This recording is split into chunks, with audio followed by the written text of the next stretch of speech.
Hello viewers, আসসালামু আলাইকুম। Medicine জিজ্ঞাসা চ্যানেলে আপনাদের স্বাগতম। আজকের ভিডিওতে আমরা জানব ডেঙ্গু জ্বরের কারণ, উপসর্গ ও প্রতিরোধ সম্পর্কে।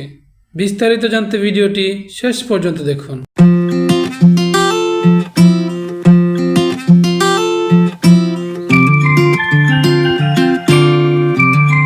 ডেঙ্গু একটি মশাবাহিত ভাইরাসজনিত রোগ, যা প্রতি বছর হাজারো মানুষকে আক্রান্ত করে। কিন্তু আমরা কি জানি এর কারণ, উপসর্গ ও প্রতিরোধের সঠিক উপায়?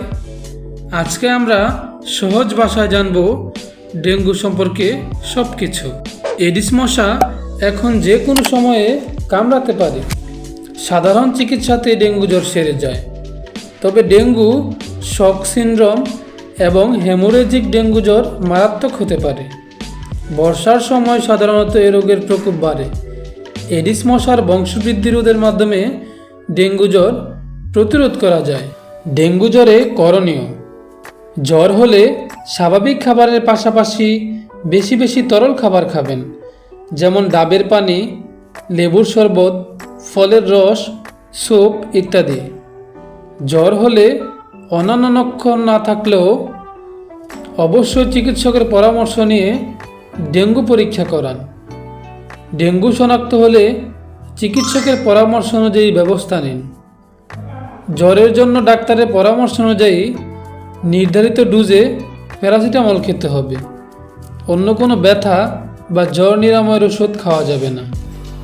ডেঙ্গু রোগের ক্ষেত্রে জ্বর সেরে যাওয়ার পরবর্তী সময় খুবই সতর্ক থাকা প্রয়োজন।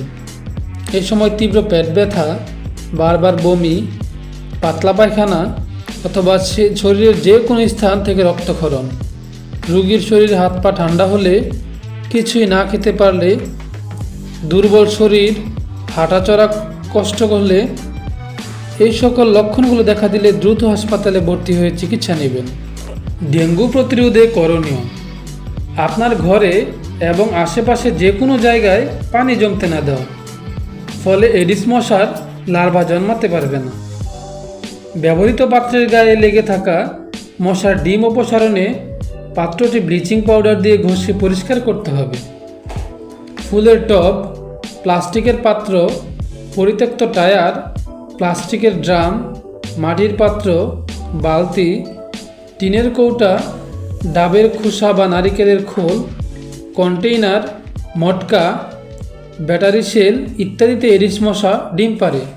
কাজে এগুলো বর্জ্য হিসেবে ব্যবস্থা নেয়। অব্যবহৃত পানির পাত্র ধ্বংস অথবা উল্টে রাখতে হবে যাতে পানি না জমে।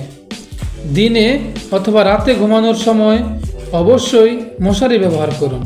ডেঙ্গু প্রতিরোধ সম্ভব যদি আমরা সবাই সচেতন হই।